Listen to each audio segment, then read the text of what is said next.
Rob Boyd, born and raised in the city of Detroit off the Eastside. By the time I was 9 years old, my stepfather got murdered in front of me and my mother. From that point, I was an angry kid on the loose. I joined the gang at the age of 10 years old, started selling drugs, being angry and violent, and for many years I lived the gang culture and selling drugs. And now we educate against gangs, drugs, and violence. But with this documentary we're putting together, I'm bringing a lot to the table that's never been talked about Detroit.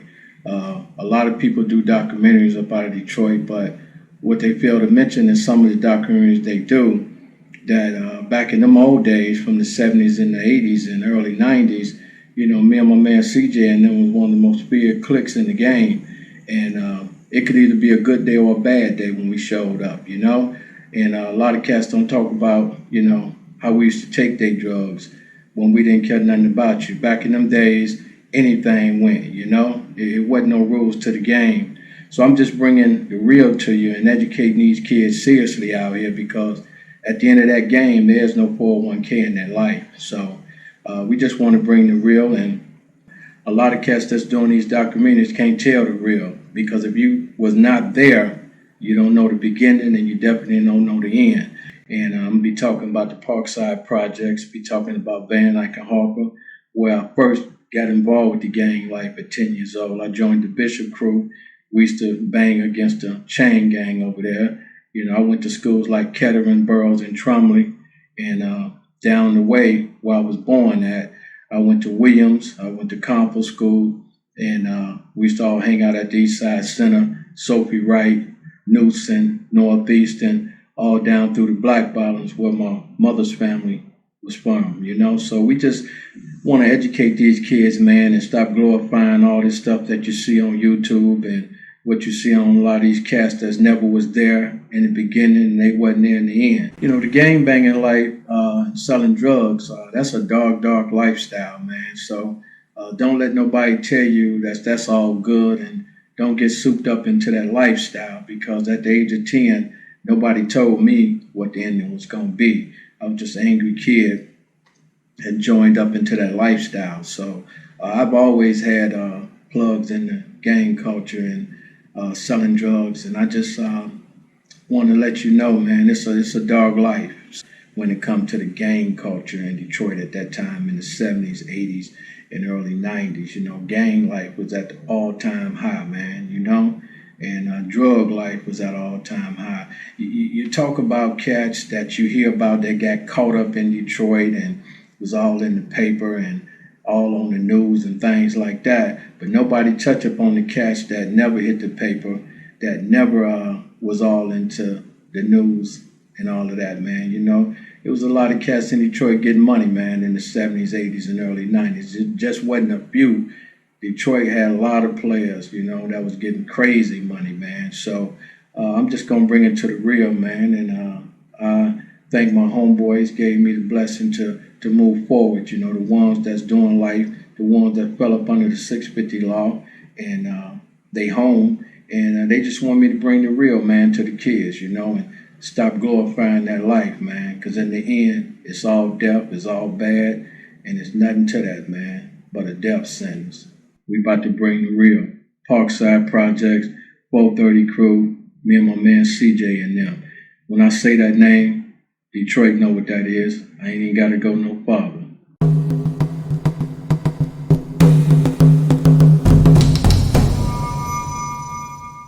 How was it being around Rob and CJ back in the old days?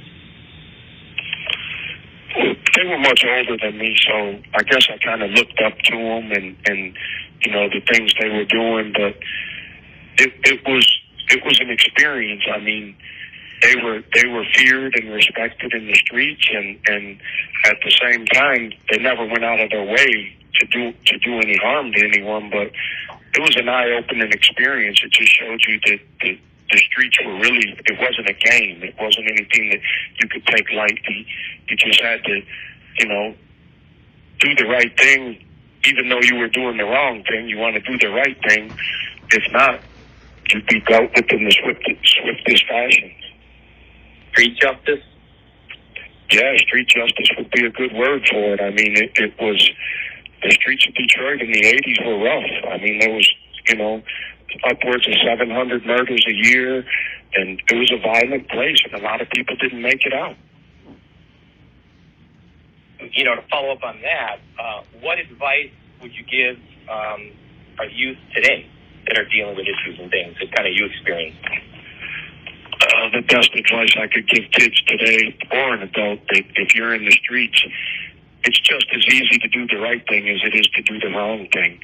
And you might think that you're doing good and it'll last for a little while and you'll live the good life for a little while, but eventually it all comes crashing down and you're going to suffer for what you've done. You don't think you will, but you're going to lose family, you're going to lose friends, you're going to lose everything. I mean, there's people that have 20-year runs, Big Meech and Demetrius Holloway and Young Boys Incorporated and so many organizations throughout the Chambers Brothers.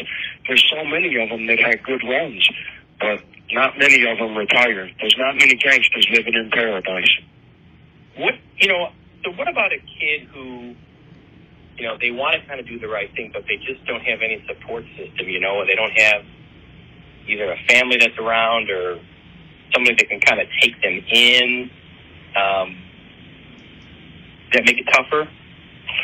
Yeah, listen, a lot of inner city kids come from broken homes. I'm from a broken home, and it is tougher. But at the same time, I mean, my son comes from a broken home, and I've been in prison his whole life. And he got a 4-year college education from University of Michigan, and he did something with his life. There's circumstances where it's hard, but if you work hard, in the end, I think it'll pay off. Nothing's easy that's worth having. An education, money, power, it all comes, with hard work. Right. And you have to be willing to put that time and effort in. And in the long run, it'll pay off for you. Don't think just because you get it easy, if you get it the right way, no one can take it from you. Everything I had, they took from me. And if you get it the right way, no one can take anything from you. You'll live a much better life. You don't have to look over your shoulder. It's just the right way to do things. Live the right way, and you'll be blessed in the end. How do you break through? What if there's kids out there now in the street, and right now, they're on a high. Things are great. They're making money. They're doing this. They're doing that. How do you kind of break through to them to kind of let them know that it's not going to last? Listen, the reality of it is some kids you'll never break through to. There's some kids that the streets have a stranglehold on, and they're just going to be in the streets until they're in prison or they're dead. And there's other kids that are on that fence that you might be able to pull back and save.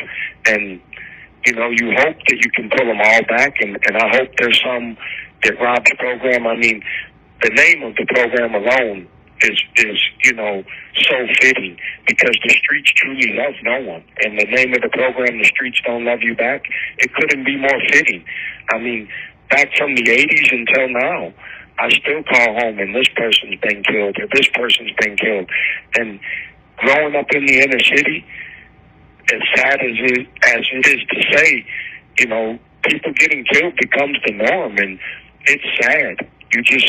You have to find a way out, and whatever it is, the military, a community college, a college, you just have to pull yourself out of that lifestyle, and it's a struggle, but it's a struggle in the end. It's worth it. How did you feel when you learned that Rob had turned his life around? He and his wife had started The Streets Don't Love You Back. The bottom line is, if Rob Boyd can change his life and turn his life around and get out of the streets, anybody can. Rob was involved with one of the most violent organizations in the city of Detroit in the 80s. I mean, the Clifford Jones organization was, at one time suspected of 56 murders. And they sold drugs and they murdered people, and whatever they did, it was wrong. And at some point, Rob had an epiphany and said, listen, I want to change and I want to help people. And what him and his wife have done with this organization is tremendous. I mean, I commend them. I take my hat off to them. What they're doing is saving lives. If it's one life at a time or if it's 10 lives, they're saving these kids' lives, and now they're reaching out to adults in correctional facilities around the country. I mean, his program's in 155 prisons. That's pretty good for someone that comes from the inner city of Detroit. Tell me a little bit about the program. It reaches out to at-risk youth. I guess it's been, recognized by governors and senators, and it's just a good program. But at the same time, you have to want to change. Change has to come from within. And, whether it's you going to church or whether it's you, getting someone to mentor you or just wanting to change. Why, tell us a little bit why you and your fiance, Michelle, decided to support the organization, The Streets Don't Love You Back.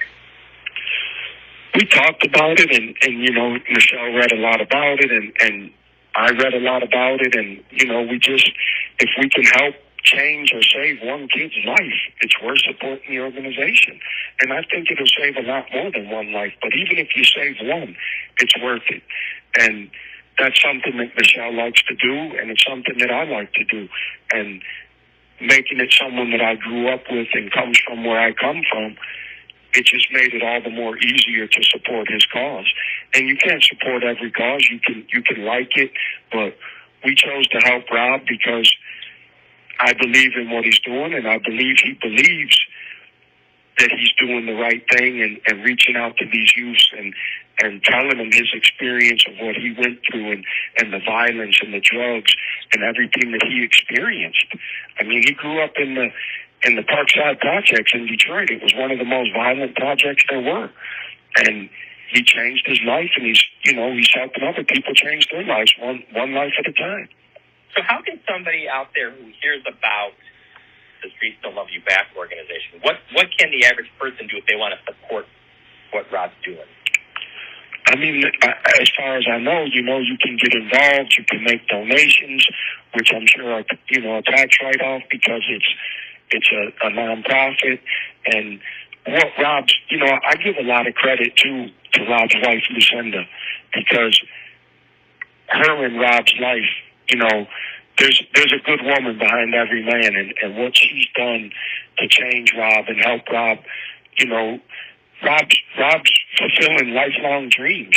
He's pursuing music that's all positive. He's pursuing, rehabilitation for people that need it, and he's reaching out and he's helping people that need it. So Lucinda's a godsend to Rob as far as I'm concerned as well.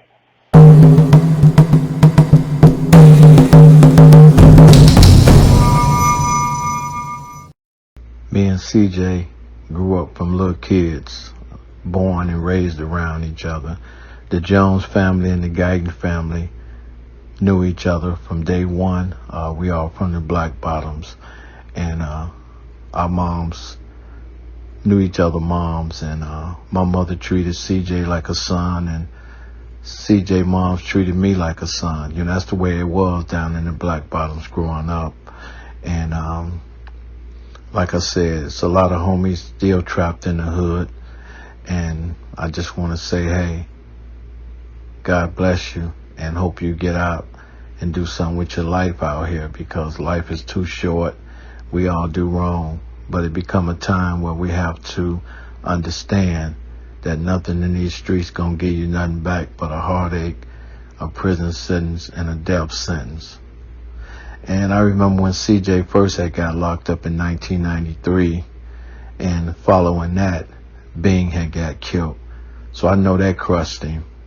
And once again, it's a lot go along with the story, but I'm gonna just leave it right here and hope our story educate our youth and adults not to ever get involved, because it's a real, real, real dark life. Leland and St. Albans in Detroit in the hood. And right here in this lot right here, this is where my man CJ used to live at. It was a two family right here, yellow house. If you know CJ, you know what I'm talking about. Down here in the hood, Black Bottoms of Detroit. And wow, you know, bring back big memories, you feel me? Prior to CJ getting out of prison, I'd already had told him that I had met somebody, and we started an organization, and I had a wife now, and that when he got out, my wife could help him write his book, and we could help educate kids and show them not to do the things that we was involved in. But CJ ended up getting out in 2012. I got the phone call from him that he was out, and I was ecstatic. I was very happy to hear that news. And he had got paroled to Pasadena, California.